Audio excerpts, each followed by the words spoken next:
ఎందువల్ల నిన్ను ప్రేమించిందో చిన్ని మనసుకే తెలియదుగా, నిన్ను మరవడం జరగదుగా.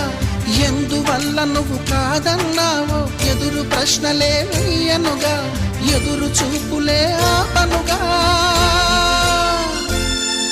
ఏనాటికో ఒకనాటికి నీ ప్రేమ సాధిస్తా. నిన్ను చూడాలని ఉన్నా, నిన్ను చూడాలని